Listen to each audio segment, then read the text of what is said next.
The Mercedes-AMG GT. It's beautiful, isn't it? This is a second generation car. It's rounder, wider. It looks more purposeful. It actually appears smaller than the old car.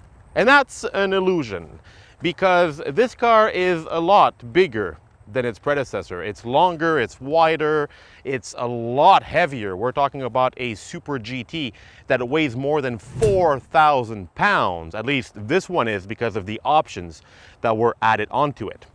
What you're seeing right now is arguably this car's most beautiful angle, its rear end. It's properly wide, properly fat. This car is probably the only vehicle that dares to take on the Porsche 911. And I was fortunate enough to drive the last generation model in GTR spec, and I reckon that it was just as great as a 911 GT3, but with more comfort, more daily practicality. It's easier to live with because after all, it's a Mercedes-Benz. Now, what they want to do with this one is make it even more of a grand tour. And you guys probably remember my Aston Martin DB12 video I did on the channel a few weeks back. I'm curious to see that although this vehicle has the same engine as that Aston Martin and it costs a good $200,000 less than this car, is this one better? Because the last AMG GT was actually a better car than the Astons. I really like the DB12. I'm looking forward to driving this car. And what you're seeing out the rear, one of the big distinctions is that you have seats now. 2 seats in the back, and you have an actual trunk that works for the daily grind. I can put quite a lot of stuff back here. And there's even a tiny little storage compartment underneath the trunk to put even more gear. So from my perspective, it's a pretty practical vehicle, actually almost like a Volkswagen Golf in terms of practicality. And yes, it still has the famous retractable rear spoiler. It goes up automatically, or you can do it manually just to show off. On the side, it's still the iconic AMG GT. It's nice and long hood, small stubby rear end, wide fender flares. I mean, it actually looks smaller than the last car, which I find really neat because it is longer. And of course, you have the symbolic front end. There's a lot happening in the front of this car. There's a lot of drama. The big Pan-Americana grille, typical of AMG models. It looks very familiar.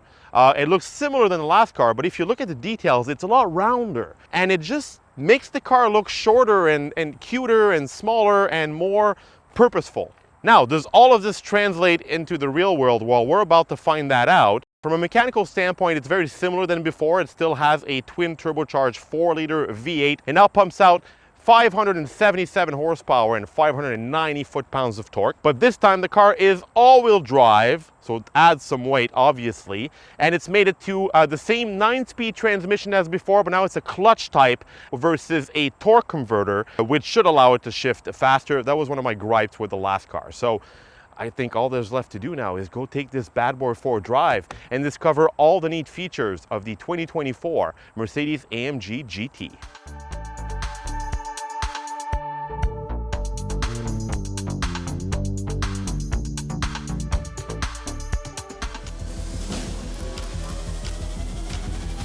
So this familiar feel, this familiar look that you're seeing on the outside of the AMG GT, well, you also get it inside the car. From where I'm sitting, it doesn't really look or feel any different than its predecessor. The dashboard design is a bit different. They did fiddle with the infotainment system. They did change some of the cabin materials, but overall it's pretty much the same car. And that's a really good thing because I didn't have much to negative to say about the last car's interior, except for the fact that you sat very low in it and it felt very intimidating and visibility was just kind of average. They've fixed most of these problems in this car.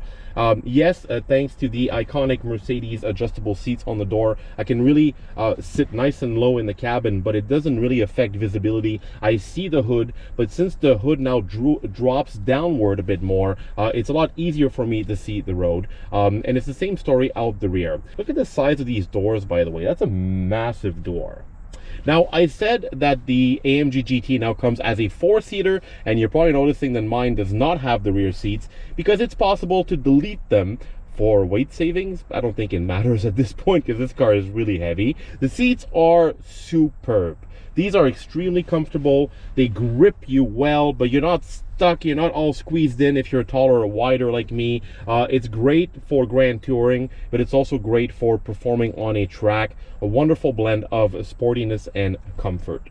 The dashboard layout, obviously it's all screen, but at least Mercedes did not plaster the dashboard with a massive tablet like other car makers do. There's a smaller screen in the front for the digital information, the gauge cluster if you will, and the infotainment system, and it's properly small. It's not too big. I have access to what I need with this screen. This is Mercedes in MBUX system. It's a system that I like quite a lot. It does take some time getting used to. There is some finicky stuff, like for instance, if you want to play with the sound controls, well, you need to dig deep inside the system. You need to go in settings, and there's a bit of lag. You go in system, and then you go down, and finally you have access to audio settings. This could have been accessible right from the get-go in the main menu. The fact that I have to dig into some menus for some features, it's a bit annoying. It's the same story for ambient lighting. Mercedes is probably the car maker that does ambient lighting the best. You can really make this interior look and feel like a lounge. You can put it the color that you'd like, and there's even some dynamic color, like for instance when you're playing with climate control features, the air vents will change either blue or red to tell you you're either cooling or warming up the cabin. But to access this, you need to dig into some more menus. Ambient light, manage settings, and then you have access to all that. So you can't quickly access these settings, which I find kind of annoying. But MBUX does have a really good voice prompt. If I go, "Hey Mercedes, how can I help?" and then I can ask it things like cancel. You can ask it. Subscribe to this service. Oh. To use it, you first have to activate the service in the Mercedes Me app. Okay, thank you. But yeah, when you're subscribed to this service, you can ask Mercedes, "Hey Mercedes," to, you know, I don't know, crank up the cabin temperature, lower it, AC. You know, you can activate the windshield wipers, and you can also change ambient lighting with a voice prompt. So that's pretty cool. So back to the AMG GT stuff, the kind of stuff you want to hear about. This is a very purposeful cabin. It really puts the emphasis on driving. And what's interesting about the new AMG GT is that it's based on the SL now, which is very much a luxury convertible. I drove the current SL. The fact that these two cars are shared, what it means is that the SL drives more like a sports car and the AMG GT feels more like a Grand Tour. I find that they've done a good job of combining both cars and splitting them within the lineup. I'll get back to driving impressions later. So steering wheel, AMG steering wheel, this nice thick steering wheel with leather wrapped. I have the twin spoke right here that allows me to play with either the digital gauge cluster or even the infotainment system. I can control all of this using these haptic feedback buttons. They kind of work okay. I'm not a fan of them. I've never been a fan of haptic feedback buttons. Same thing with volume. You do have the volume here, but it's an annoying slider. I do wish that Mercedes would have put a physical knob for volume. A physical volume knob is always better.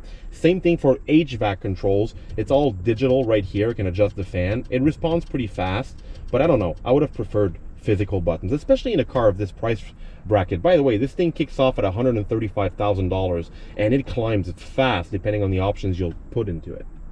AMG also put these nice knob dials right here. This quickly allows you to access the AMG performance menu. Yes, I can quickly click it right here, but by turning it, I directly have access to the menu, and I can go between the different available drive modes. I have slippery, individual. That's where you can really customize everything to your liking. Custom, sport, sport plus, and race. And then here on the left, I have other quick features. I can turn on or off the exhaust, and when this thing's exhaust is open, it sounds properly mean. It's not too loud, but if we have a listen,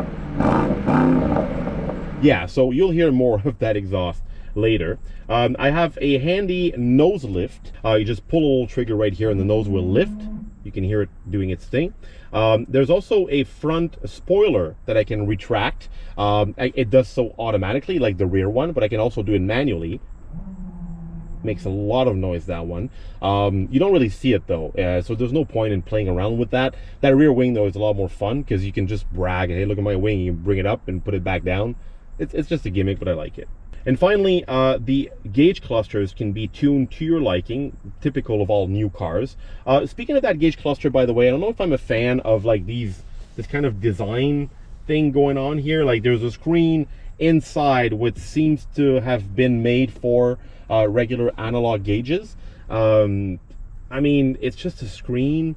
I personally put the classic ring dials to make it look like a sports car, because the other choices are kind of weird. If I click home, I can go through the different types of gauges that I have access to. There's sport, which is just kind of a big red ring that vibrates as you accelerate. Why? But the weirdest one is super sport or track pace, where, what is that? I don't even know what it is. It doesn't make me want to drive an AMG GT. Like, I mean, an electric EQE, for instance, I can understand why this is funky and cool, but give me gauges. Give me like the Mustang GT I reviewed. Give me the option to download like vintage gauges. Imagine the gauges from an SL, like an SL Gullwing. Oh my God, that would be awesome, wouldn't it? Cabin materials, it's kind of a mix in here. There are some elements that feel and look very rich. The Burmeister sound system grill speaker here. Wow, look at that thing. That looks amazing, doesn't it? There's also Alcantara inside the door, which is really, really nice. Nice little yellow stitching that fits nice with the blue exterior. Leather everywhere on the dashboard. These circular air vents look and feel kind of expensive. They're borderline flimsy feeling. But this right here, nah, that's cheap. Look at this black piano plastic. Ugh. No, this is very cheap. And the sun visor, well, it's not the Aston Martin sun visor. It's very plasticky. There's no light. $135,000 and there's no light. Wow, AMG. Also this, I won't do it because the GoPro's there, but this is manual and it feels kind of cheap. So there's a bit of cheaping out inside this vehicle. It's a bit of a letdown. That was a problem with the last generation car. But maybe driving it won't feel cheap. Let's go for a drive.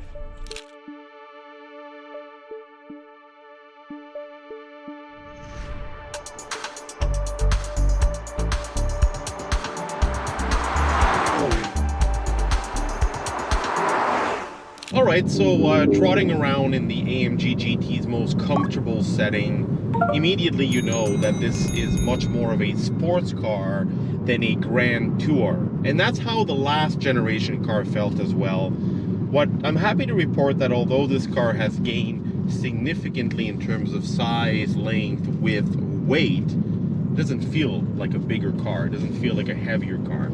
Actually, it feels even more athletic than the old car.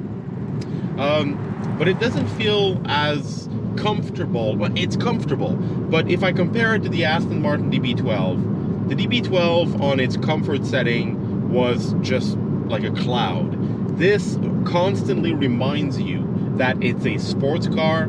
You hear the tire roll because of the low profile tires, the width of the tires. You hear the rumble of the twin turbocharged V8. Now, right now the exhaust is at its quietest setting, but I'm still hearing it, at least from the inside. I spoke about the seats earlier. These are amazing seats. I can see myself spending a lot of time in these seats. They're comfortable. I love how they hold me firmly in place. I don't move about right and left. So on that front, it does kind of do the grand touring well. This is what I've always admired about the AMG GT. It was always kind of on the fence between a hardcore sports car, almost basically a supercar, and a grand tour.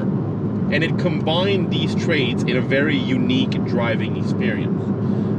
It also sort of feels like the new Porsche 911. The new 911 is now a big, heavy car, very complicated, and this really feels like AMG's response to the 911, and the driving feel really is similar. Now, when I go up in the drive modes, as I cycle through Sport, Sport Plus, and then Race, I gradually feel the car changing its character, changing its behavior.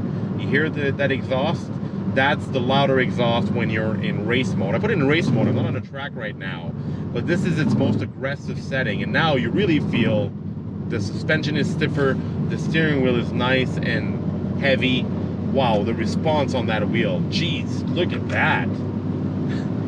I can really track this thing. And I'm gonna push it a bit later on some tight and winding roads, and you'll see what I mean.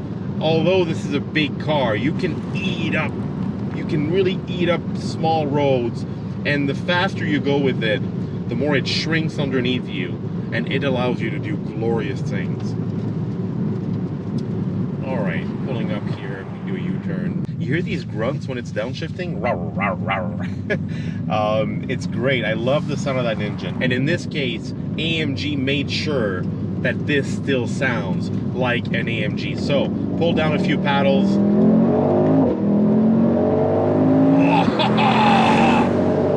Wow!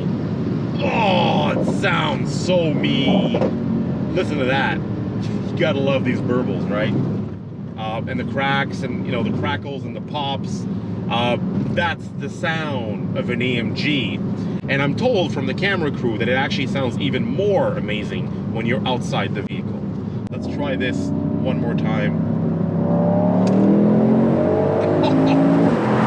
Oh, there's the sound of the engine, but there's a growl that I can't explain where it's coming from. But it sounds mean, and it reminds me of like an old German fighter plane. Oh, it sounds mechanical, and it sounds the way this car looks. Oh, yes. Okay. We're gonna slow it down a bit because we are on public roads. Okay, I'm not gonna say how fast I was going there. I'm never going to tell you how fast I'm going. But it's really fast. Oh, this is really fast. And I like how AMG doesn't disconnect you from the experience. Yeah, sure, it's all electronically assisted steering wheel, not much feedback through it, and I'm in a big comfortable car, but the drama around the AMG GT is really felt when you're driving it. The sound of that V8, the way that the car propels you forward, and the amount of grip. Like, this is like the all-wheel drive system like glues this car to the ground. It's raining today, so it's very wet, and these performance tires were not really made to drive on a damp surface yet. I have tons of grip, and I'm really not worried to lose control. Okay, so here we are on a smaller bit of road. Oh, wow, the steering on this thing is quick. You can really place the nose where you want it. Very similar to a Porsche 911. And of course, that all-wheel drive system does a really good job of mitigating all of this. So AMG 4MATIC Plus, what it is, it's an all-wheel drive system that disconnects the front axle to turn the vehicle into a rear-wheel drive car, and it's all done automatically depending on your inputs, depending on your drive modes. So this will behave like a rear-wheel drive car. I'm not on a track here, so I'm not gonna perform any glorious drift maneuvers like Chris Harris does. But when you punch it coming out a corner, it slides the rear like a rear-wheel drive vehicle. And that's what you want from a car of this caliber. You don't want it to grip like a Nissan GTR, for instance. You don't want it to feel like it's always glued to the road and that, you can't do anything with it. You want to feel the car. You want it to dance. You want it to play around. And this definitely does this.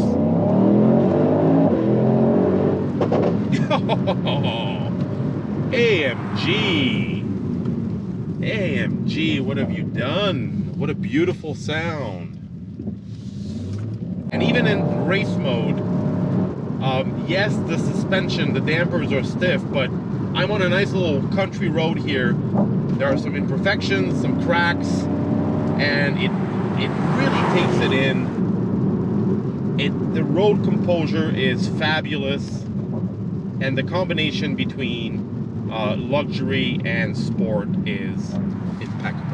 Up until now, when it came to supercars, I always said you either have PDK on one side and you have ZF 8 HP on the other, and everything else is shit. Speed shift, the Mercedes' speed shift was never shit, but it wasn't as good as ZF and PDK. Now, downshift the gear, there's a bit of a delay. There's a bit of a delay still.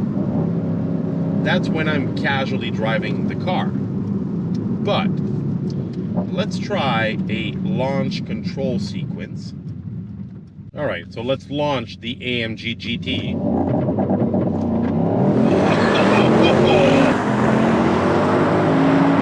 Wow! Okay. Now, about that transmission, when you're launching it, it shifts really, really fast. It is lightning quick. So, you know, it kind of has a double personality, because if I put it back in comfort mode,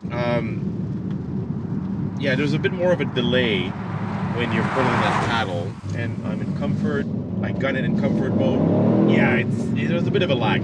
But hey, look, it's really not that bad. And, you know, I don't mind the lag as much in this car because it has a Mercedes logo on the grille. And that means, you know, luxury and comfort, and, you know, it's carrying you on this cloud of, you know, of just smoothness. So about that nose lift system, very important on this car because the front end is very low. It is connected to the GPS system. So every time you activate it, the GPS remembers at the precise location where you've activated nose lift. So when you drive there again, the car will automatically do it for you. How cool is that? That's Mercedes stuff. That's the kind of stuff you expect from a Mercedes-Benz. Just like, you know, the trunk, that's very usable. The optional rear seats. The fact that this entire car, you know, doesn't forget that it's a Mercedes is really neat. And the fact that they're also able to challenge Porsche, the Porsche 911, in terms of athleticism, performance, handling, and driving feel. This feels just as fun to drive as a Porsche 911. You know, sport mode on the street is great because it's a great balance. Yeah, oh my God, I can really place this where I want it. Look at this. It's so big, yet it's so nimble. And it's just as great as the last car. What a wonderful car. I love this thing.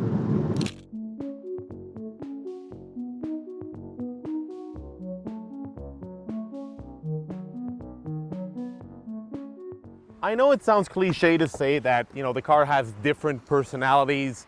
All cars nowadays have different personalities thanks to all the drive modes, but the AMG GT really excels at being two cars in one. It can be a very comfortable, luxurious, and easy to live with Mercedes, but it can also be a fire-breathing sports car that can take on a Porsche 911 on a racetrack all day long.